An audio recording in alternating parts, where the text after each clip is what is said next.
Hello student, welcome back to the channel. Myself Ankit. और last जो हमने video बनाया था कैश बुक के लिए, जिसमें हम पार्ट 1 लेके आए थे, जिसमें हमने 1 कॉलम कैश बुक पढ़ा था कि 1 कॉलम कैश बुक में हमारे पास जो कैश का एक ही कॉलम होता है उसी को आपको मेंटेन करना होता है, और उसका मैंने आपको फॉर्मेट भी समझाया था।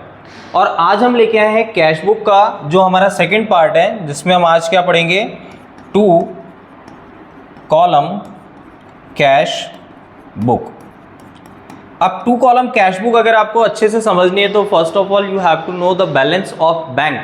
आपको बैंक के बैलेंस की नॉलेज होनी चाहिए, क्योंकि स्टार्टिंग में जो सबसे पहले क्वेश्चन में दिया जाएगा वो बैंक का बैलेंस भी दिया जाएगा।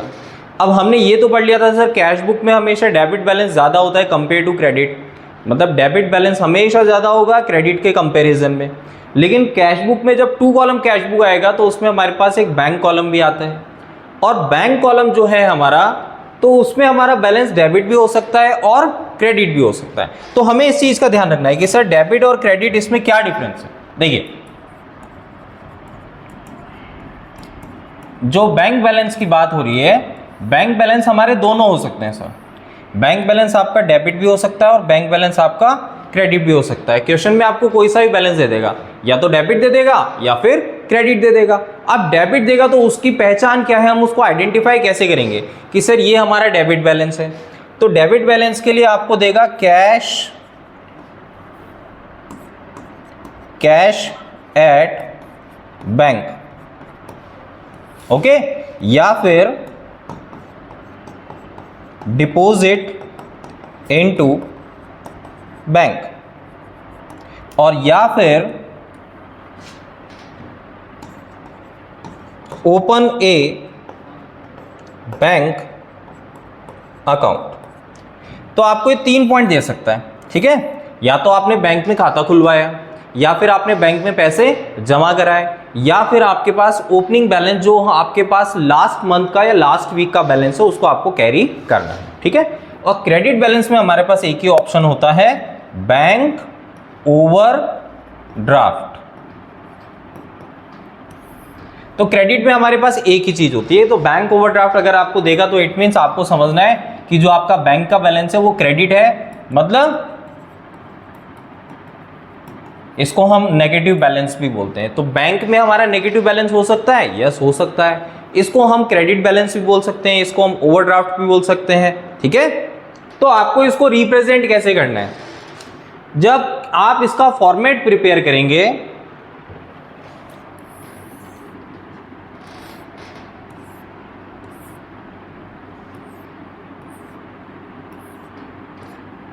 ये तो है आपका कैश, ये है आपका बैंक, कैश या फिर बैंक। जो ओपनिंग बैलेंस होगा उसके लिए हम लिखेंगे 2 बैलेंस बीडी, और ओपनिंग बैलेंस आपको बैंक में लिख देना है। और अगर आपको बैंक ओवरड्राफ्ट बोलता है, जो हमने भी ऊपर पढ़ा है, क्रेडिट में आपको शो करना है वो, तो क्लोजिंग बैलेंस के लिए आपको लिखना है बाय बैलेंस बीडी, ठीक है। तो ये कंफ्यूजन हमारे में नहीं होनी चाहिए कि सर ओपनिंग बैलेंस में बीडी आएगा या सीडी आएगा। तो आपको हमेशा ध्यान रखना है कि ओपनिंग बैलेंस भले ही वो डेबिट हो, भले ही वो क्रेडिट हो, दोनों ही ऑप्शन में आपको बीडी ही लिखना है। बीडी का मतलब मैंने आपको पहले भी बताया था, बीडी का मतलब होता है ब्रॉट डाउन। ब्रॉट डाउन मतलब आप इसका जो बैलेंस है वो लास्ट मंथ से या लास्ट वीक में आपने इसको कैरी करा है, और इस प्रेजेंट वीक में या प्रेजेंट मंथ में आपने इसको शो किया है, ठीक है। तो ये तो हुई बात, सबसे पहले जो बैलेंस हमें शो करना होता है उसकी। तो बैलेंस हमारे पास 2 ही ऑप्शन होते हैं, तीसरा नहीं होता है, या तो डेबिट होगा या फिर क्रेडिट होगा। डेबिट का ऑप्शन जो होगा वो कैश एट बैंक बोल सकता है, और क्रेडिट का ऑप्शन होगा तो उसमें बोल देगा बैंक ओवरड्राफ्ट, ठीक है। अब बात आती है कि इसमें सबसे इंपॉर्टेंट जो पॉइंट होता है वो क्या होता है सर। 2 कॉलम कैश बुक में सबसे इंपॉर्टेंट पॉइंट जो है वो है कॉन्ट्रा एंट्री। कॉन्ट्रा एंट्री क्या होती है? ऐसी भाई, जैसे हमने एक सिंपल एंट्री भी पढ़ी है, हमने कंपाउंड एंट्री भी पढ़ी है, होती है सिंपल एंट्री है, लेकिन आपके इसमें 2 कॉलम होते हैं, एक डेबिट और एक क्रेडिट। तो जो डेबिट का है वो कैश या बैंक को इफेक्ट करेगा, और सेम यही क्रेडिट का जो है वो भी आपको कैश या बैंक ही इफेक्ट करेगा। इसका मतलब ये हुआ ऐसा कोई ट्रांजैक्शन जिसमें हमारा कैश और बैंक दोनों एक साथ इफेक्ट होते हैं, हम उसको कॉन्ट्रा एंट्री बोलते हैं। अब जैसे मान लो आपने परचेज किया और पेमेंट मेड बाय चेक, तो आपने एंट्री करी purchase account debit to bank. अब क्या ये कॉन्ट्रा एंट्री है? नहीं सर, ये कॉन्ट्रा एंट्री नहीं है। क्यों? क्योंकि सर इसमें ओनली क्या आ रहा है? बैंक आ रहा है, तो ये कॉन्ट्रा एंट्री नहीं हुई। ठीक है। दूसरा, receive a cheque from someone. अगर मुझे किसी से चेक मिला, मैं जर्नल एंट्री की बात कर रहा हूं अभी, अगर मुझे किसी से चेक मिला, सपोज दैट मुझे रोहन से चेक मिला और मैंने इसको बैंक में जमा करा दिया, तो मैं क्या लिखूंगा? Bank account debit to Rohan. क्या ये कॉन्ट्रा एंट्री है? नहीं सर, इसमें ओनली क्या आ रहा है? बैंक अकाउंट आ रहा है। ठीक है। पेमेंट मेड टू मोहन, हमने मोहन को पे किया, Mohan's account debit to cash.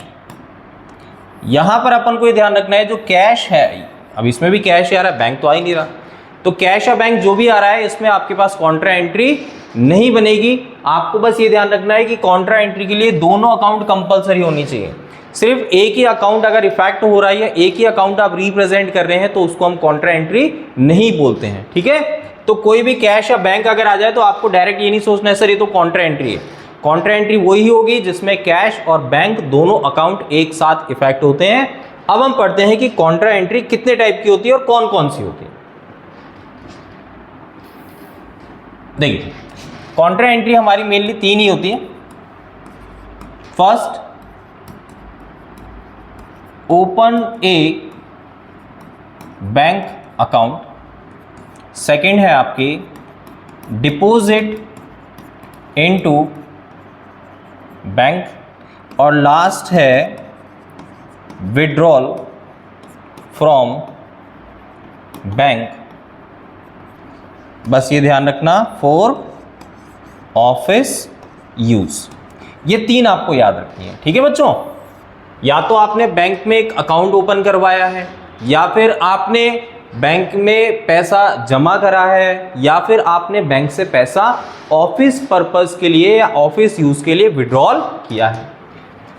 अगर आप बैंक में अकाउंट ओपन कराते हैं तो आपकी एंट्री होगी bank account debit to cash. तो सर ये हमारी कॉन्ट्रा एंट्री हो गई, क्योंकि एक अकाउंट बैंक हो गया और एक अकाउंट आपका कैश हो गया। ठीक है। बैंक यहां पे डेबिट क्यों हो रहा है? क्योंकि बैंक यहां पे क्या कर रहा है सर? रिसीव कर रहा है, तो हमने इसको डेबिट कर दिया। और कैश बिजनेस से जा रहा है, so according to the rule of real account, debit what comes in and credit what goes out, तो उसके अकॉर्डिंग कैश बिजनेस से जा रहा है तो हम इसको क्रेडिट कर देंगे। ठीक है। सेम यही एंट्री आपकी किस में होगी? Deposit into bank. अगर हम बैंक में पैसा जमा कराते हैं, ये हमने खाता खुलवाया है अभी, ठीक है, अगर हम बैंक में पैसा जमा कराते हैं तो भी हमारी एंट्री क्या होगी? Bank account debit to cash. यहां पर एंट्री क्यों आई? क्योंकि सर बैंक में जब पैसा जमा करा रहे हैं तो बैंक आपका रिसीव करेगा, और कैश जो है वो बिजनेस से रिड्यूस हो रहा है, तो कैश को हमने क्रेडिट कर दिया। अब लास्ट जो बात आती है वो आती है withdrawal from bank for office use. बस यहाँ पे ध्यान रखना, यहाँ पे personal use, domestic use, private use नहीं आना चाहिए। अगर वो आ जाएगा तो कॉन्ट्रा एंट्री नहीं हो पाएगी। ठीक है। आपको ये ध्यान रखना है, ऑफिस यूज ही होना चाहिए, और मेंशन नहीं है तो भी आपको कॉन्ट्रा एंट्री कंसीडर करनी है। ठीक है। अब जैसे आपने ऑफिस के लिए विड्रॉल किया है बैंक से, तो आपके पास कैश आ रहा है, तो आपकी एंट्री हो गई cash account debit to bank account. Okay बच्चों, ये हमने थर्ड जो कॉन्ट्रा एंट्री थी, ये इसमें बैंक आपका गिवर है तो आपने बैंक को क्रेडिट कर दिया है, और कैश बिजनेस में आ रहा है तो कैश को हमने डेबिट कर दिया। ओके। अब हम इसको अकाउंट में रिप्रेजेंट कैसे करते हैं वो भी समझते हैं। अब अकाउंट में रिप्रेजेंट कैसे करते हैं, देखिए,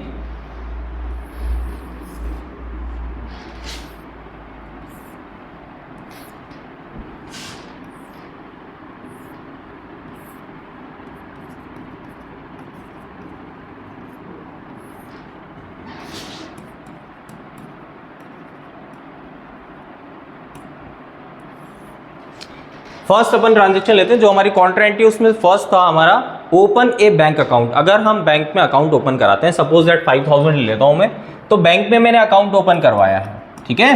तो ये ट्रिक से याद करना बच्चों, जल्दी याद हो जाएगा आपको। अगर आप बैंक में अकाउंट पैसा जमा करा रहे हैं तो बैंक में तो बैलेंस बढ़ जाएगा, ठीक है, और कैश में बैलेंस कम हो जाएगा।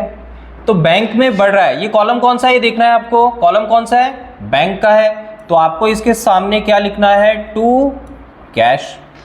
और ये कॉलम किसका है, ये कॉलम है कैश का, तो आपको इसके सामने क्या लिखना है, बाय बैंक।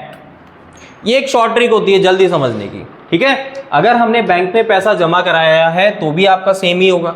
सपोज दैट हमने 5000 से अकाउंट ओपन करवा लिया, अब 3-4 दिन बाद हम बैंक में गए और हमने बैंक में 2000 रुपये जमा कराए, कॉन्ट्रा एंट्री है। तो अगर हम बैंक में 2000 रुपये जमा कराते हैं तो 2000 रुपये बैंक में बढ़ेगा और कैश में कम हो जाएगा। कॉलम कौन सा है, कॉलम बैंक का है, तो इसके सामने क्या लिखना है, टू कैश, और ये कैश का कॉलम है तो इसके सामने क्या लिखेंगे, बाय बैंक। ओके बच्चों, अब लास्ट आता है हमारा withdrawal from bank for office use. अगर हम बैंक से विड्रॉल कराते हैं ऑफिस यूज के लिए, ऑफिस पर्पज के लिए, तो आपके पास कैश आएगा। सपोज दैट मैंने 1500 रुपये बैंक से निकाल दिए, तो मेरे पास कैश आ रहा है, यस, लेकिन पैसा जा कहां से रहा है, पैसा बैंक से जा रहा है। तो यहां पे कॉलम कौन सा है, कैश, तो आपको इसके सामने क्या लिखना है, टू बैंक, और ये कॉलम कौन सा है, बैंक का, तो आपको इसके सामने क्या लिखना है, बाय कैश। ठीक है बच्चों, तो ये शॉर्ट ट्रिक अपन को ध्यान रखनी है। बैंक का कॉलम है तो उसके सामने कैश लिख दो, कैश का कॉलम है तो उसके सामने बैंक लिख दो। टू और बाय में आपको ध्यान रखना है, जब आपका बैलेंस इंक्रीज होगा, या वो कैश हो या बैंक हो, तो आपको डेबिट में लिखना है। अगर आपका बैलेंस डिक्रीज होगा, चाहे वो कैश या बैंक हो, तो आपको उसको क्रेडिट में लिखना है। ठीक है, ये हमने कॉन्ट्रा एंट्री को कैश बुक में रिप्रेजेंट कैसे किया जाता है वो समझा है। अब नेक्स्ट जो हमारा टॉपिक आता है वो बात आती है चेक। चेक आप जब रिसीव करेंगे तो पेमेंट अलग होता है, ठीक है, पेमेंट का भी बताते हैं आपको, लेकिन फर्स्ट अपन चेक का कर लेते हैं कि चेक आपको अगर रिसीव होता है किसी से तो उस टाइम क्या एंट्री होती है। और ये भी आपको ध्यान रखना है कि अगर आपको किसी से चेक रिसीव हुआ है तो क्या आपने उसको सेम डे ही बैंक में लगा दिया है या फिर किसी 1-2 दिन छोड़ के बैंक में जमा कराया है। उसके बाद ये ऑप्शन भी आता है कि आपने जो चेक बैंक में लगाया था वो बाउंस हो गया। ठीक है, तो हम एक ट्रांजेक्शन ले लेते हैं, receive a cheque from Anil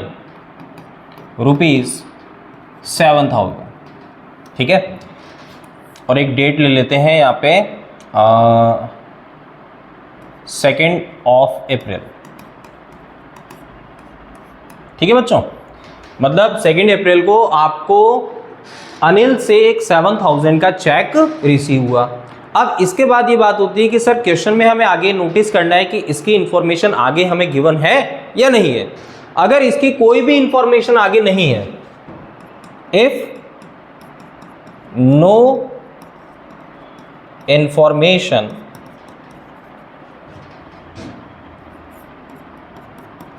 given in question, इसका मतलब है अगर मेरे पास कोई भी इंफॉर्मेशन नहीं है इसकी, तो मुझे क्या करना है, तो मुझे ये कंसीडर करना है कि मैंने इस चेक को सेम डे ही बैंक में डिपॉजिट करा दिया है। भाई 2 अप्रैल को मुझे अनिल से चेक मिला, लेकिन क्वेश्चन में मेरे को आगे कोई डिटेल दे ही नहीं रखी कि मैंने इस दिन कराया, अगले दिन कराया, 10 दिन बाद कराया, कोई भी डिटेल नहीं है। तो मुझे कंसीडर ये करना है कि मैंने सेम डे ही इस चेक को बैंक में जमा करा दिया है। ठीक है, और अगर आपके पास अदर इंफॉर्मेशन गिवन है तो आपको फिर वो दिन कंसीडर करना है। अदर इंफॉर्मेशन गिवन है तो बहुत अच्छी बात है, तो फिर तो आपको पता चल जाएगा ना कि भाई मुझे 2 तारीख को तो चेक मिला, 5 तारीख को मैंने चेक बैंक में जमा कराया, तो ये अलग अलग डेट अगर आपको दे देगा तो बहुत अच्छी बात है, आपका कंफ्यूजन दूर हो जाएगा। ठीक है, तो ये 2 हमारे पास ऑप्शन होते हैं कि अगर आपको किसी से चेक मिला है तो आपने उसको सेम डे कराया है या फिर किसी और दिन कराया है, मतलब अदर डे कराया है। तो ये हमारा ट्रांजेक्शन है, यही अपन का कंसेप्ट है कि चेक अगर आपको रिसीव होता है तो आप सेम डे कराते हैं या किसी और दिन कराते हैं। ठीक है, अब इस ट्रांजेक्शन को अपन कर लेते हैं। अगर हम इसको सेम डे करते हैं सेम डे का मतलब हो गया 2 अप्रैल। ठीक है, तो अगर सेम डे अगर हम इसको मानते हैं तो हमारी एंट्री क्या होगी? तो हमारी एंट्री होगी bank account debit to Anil 7,000। Contra entry तो नहीं बनी, लेकिन हमारा बैंक बैलेंस इंक्रीज हो रहा है। तो सेम डे में अपन को ध्यान रखना है कि हमें बैंक को इंक्रीज करना है और जो गिवर है अनिल जो है उसको हमें क्रेडिट करना है क्योंकि वो गिवर है। अब बात आती है दूसरी अदर डे की। तो अदर डे में आपके पास 2 तारीख अलग अलग होगी। एक तो हम कंसीडर कर लेते हैं 2 अप्रैल जब हमें चेक मिला, और एक हम कंसीडर कर लेते हैं 5 अप्रैल जब हमने इस चेक को बैंक में जमा कराया। तो हो गया ना, अदर डे का मतलब रिसीव आपको 2 तारीख को हुआ है लेकिन आपने चेक बैंक में 5 अप्रैल को कराया, मतलब किसी दूसरे दिन कराया है। तो सर 2 अप्रैल को आपकी एंट्री क्या होगी? तो यहां पर ध्यान रखना है cheque in hand account debit to Anil. यहां पर आपको 7,000 लिख देना है। ये लीजिए, cheque in hand account debit to Anil.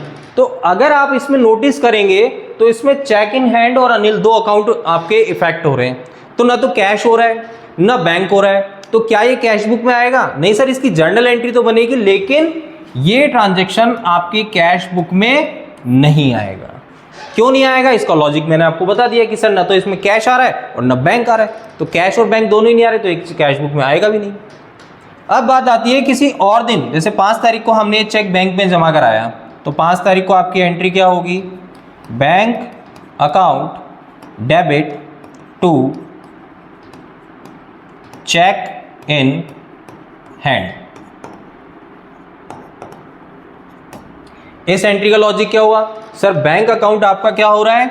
Increase हो रहा है, और चेक इन हैंड जो आपने यहाँ पे रेज कर दिया था, चेक इन हैंड अकाउंट को आपने रेज किया था, इसको हमें क्लोज करना है, बंद करना है, तो हमने इसको क्लैश करने के लिए क्रेडिट कर दिया। अब एक चीज नोटिस करना, यहाँ पर अगर चेक इन हैंड और चेक इन हैंड अकाउंट दोनों क्लोज हो गए हैं तो लास्ट में आपकी एंट्री पे इफेक्ट क्या पड़ रहा है? Bank account debit to Anil.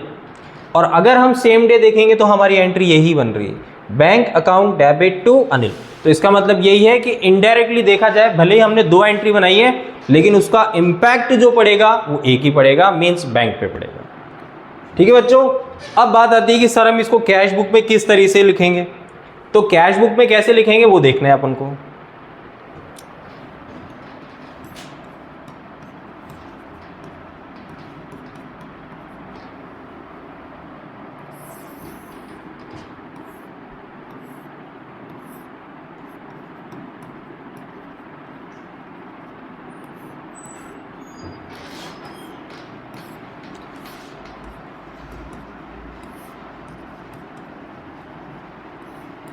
तो हम फर्स्ट ट्रांजैक्शन लेते हैं जिसमें हमने चेक को सेम डे बैंक में डिपॉजिट कराया था।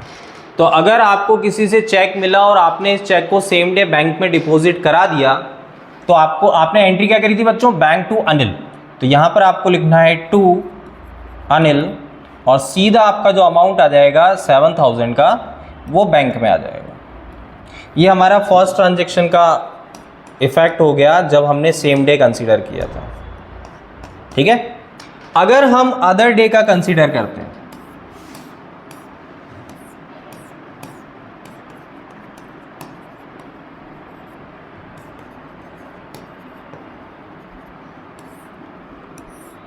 अगर हम अदर डे का मानते हैं जिसमें हमने सेकंड वो पढ़ा था कि receive a cheque from someone and send to the bank on other day. तो फर्स्ट तो मैंने आपको क्या समझाया था बच्चों कि ये कैश बुक में इफेक्ट नहीं आएगा इसका, लेकिन सेकंड जो है आपका जिसमें आपने लिखा है bank account debit to cheque in hand. अब यहां पर आपको ये ध्यान रखना है कि अगर हम अदर डे कंसीडर करते हैं या क्वेश्चन में आपको मेंशन है कि आपको 2 तारीख को चेक मिला तो उसके लिए तो आपको कोई एंट्री कैश बुक में नहीं करनी है, लेकिन जब आपने 5 तारीख को ये चेक बैंक में जमा कराया था तो उसकी एंट्री बनती है आपकी। वो क्या होगी देखिए, टू चेक इन हैंड। ये आपकी कब की एंट्री है? ये आपकी 5 अप्रैल की एंट्री है, क्योंकि 2 की तो अपन को करनी नहीं है। 2 तारीख को हमने जो है चेक सिर्फ रिसीव किया है, चेक को बैंक में जमा कब कराया है? 5 तारीख को। तो आपको 5 तारीख को एंट्री क्या बनानी है? 2 चेक इन हैंड। बाकी 2 तारीख की एंट्री आपको नहीं बनानी है। और सेम डे में आपकी एक ही एंट्री बनेगी, वहां पर आपको 2 अनिल लिख के और बैंक में इंक्रीज कर देना है। ठीक है बच्चों, ये इसका अकाउंटिंग इफेक्ट हो गया। अब बात आती है कि सर अगर ये चेक हमारा डिसऑनर हो जाए, सर अगर ये चेक हमारा बाउंस हो जाए तो डिसऑनर होने पे हमें क्या करना है? अगर चेक डिसऑनर होता है या चेक हमारा बाउंस हो जाता है तो हमें क्या करना है? अनिल का चेक है, भले ही वो आपने सेम डे रिसीव किया हो, भले ही वो आपने अदर डे आपने रिसीव किया हो, डजेंट मैटर। अगर वो चेक डिसऑनर होता है, सपोज दैट 10 तारीख को हमें पता चला कि ये चेक हमारा बाउंस हो गया, तो 10 तारीख को जब आपको पता चला कि चेक हमारा बाउंस आ गया, तो दोनों ही केस में सेम डे हो या अदर डे, दोनों में आपको एक ही एंट्री करनी है। वो एंट्री क्या होगी? बाय अनिल, और बैंक में 7000 आपको डिक्रीज कर देना है। इसमें भी अदर डे में भी आपको क्या लिखना है? बाय अनिल, और बैंक से आपको 7000 डिक्रीज कर देना है। तो इसका मतलब ये हुआ कि अगर चेक डिसऑनर होता है, चेक बाउंस हो जाता है, तो same day other day matter नहीं करता है। आप इस पैसे, ये जो अकाउंट है, आप इसको सीधा का सीधा बैंक से रिड्यूस करके दिखा दीजिए। क्लियर बच्चों? अब आगे जो बात आती है हमारी, वो आती है कि पेमेंट मेड बाय चेक। अगर हम कोई भी पेमेंट करते हैं, कोई भी पेमेंट, तो उसका कैश बुक में क्या इफेक्ट होता है? तो सर हमेशा क्रेडिट कॉलम ही इफेक्ट होगा, क्योंकि डिक्रीज के लिए आपका क्रेडिट कॉलम ही होता है।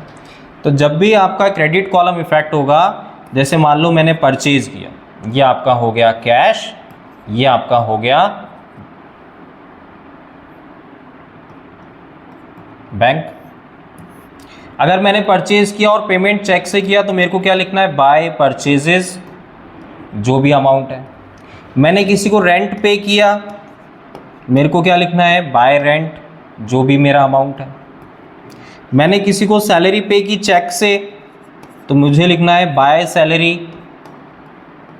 अगर मैंने किसी पर्सन को पे किया है, तो उस पर्सन का नाम आ जाएगा, जैसे बाय मोहित। ठीक है? और मैंने कुछ इंटरेस्ट पे किया है किसी को, तो वो आ जाएगा जो भी है। तो अगर आपने बस ये ध्यान रखना है, पेमेंट मेड बाय चेक, आपने कोई भी पेमेंट किया हो चेक से, आपको सिर्फ यही चीजें शो करनी है। ये ध्यान रखना है, अकाउंट तो वो ही आएंगे, जैसे परचेज किया है, रेंट पे किया है, सैलरी पे किया है, मोहित को पे किया है, इंटरेस्ट पे किया है, कुछ भी आपने पेमेंट किया हो, तो आपका बैंक अकाउंट क्या होगा बच्चों? बैंक अकाउंट हमारा डिक्रीज होगा, और सिर्फ ये हमेशा कौन से कॉलम में आएगा? बैंक कॉलम में आएगा। एक छोटा सा ट्रांजेक्शन और ले लेते हैं लास्ट में, जिसमें थोड़ा बहुत कंफ्यूजन रहता है बच्चों को। अब जैसे आपको बोल दिया मैंने, withdrawal from bank for personal use, और एक मैंने आपको दे देते हैं, एक तो अपन इसका तो कर लेते हैं। अगर हम बैंक से विड्रॉल कर रहे हैं, लेकिन किसके लिए कर रहे हैं? सर पर्सनल यूज के लिए कर रहे हैं, तो हमारा क्रेडिट कॉलम में इफेक्ट होगा। तो हम क्या लिखेंगे? पर्सनल यूज आ गया, तो ये क्या है? ड्राइंग्स है, तो हमें लिखना है बाय ड्राइंग्स, और ये आपका बैंक अकाउंट को डिक्रीज कर देगा। तो यहां पर अपन को ये ध्यान रखना है कि यहां पर कॉन्ट्रा एंट्री नहीं बनेगी। और एक ट्रांजेक्शन इसी से मिलता जुलता आता है, विड्रॉल फॉर पर्सनल यूज। अब देखिए, तो आपको क्या लिखना है? कैश और बैंक। तो बाय, यहां पे क्या लिखना है बच्चों? ड्राइंग्स, और अमाउंट जो भी आएगा वो आपको कैश में लिखना है। इस वाले ट्रांजेक्शन में आपने नोटिस किया कि इसमें लिखा withdrawal from bank for personal use, अगर हम कहाँ से विड्रॉल कर रहे हैं, हम बैंक से विड्रॉल कर रहे हैं, तो हमें कॉलम कौन सा रखना है, बैंक का रखना है। और यहाँ पर मेंशन ही नहीं है विड्रॉल फॉर पर्सनल यूज़, तो यहाँ पर आपको मेंशन ही नहीं कि आपने पैसा निकाला कहाँ से, तो आपको वहाँ पे क्या कंसीडर करना है, कैश कंसीडर करना है। तो बैंक अपन को सोच समझ के लिखना है, क्योंकि अगर आपने कोई छोटी सी मिस्टेक करी या कैश या बैंक में, तो उसका इफेक्ट दोनों पे पड़ेगा। आप ये मत सोचना कि एक ही अकाउंट हमारा गलत आएगा, उससे हमारे दोनों बैलेंस गलत आएंगे, कैश बैलेंस भी गलत आएगा और बैंक बैलेंस भी गलत आएगा। ठीक है, ये जो आज का वीडियो था, इसमें मैंने आपको चेक से रिलेटेड, बैंक से रिलेटेड, कॉन्ट्रा एंट्री से रिलेटेड जितने भी टॉपिक थे, मैंने आपको सबका बेसिक क्लियर करा दिया। ठीक है, आई होप आज का वीडियो आपको समझ में आएगा। ठीक है, मिलते हैं नेक्स्ट वीडियो में। Thanks for watching the video.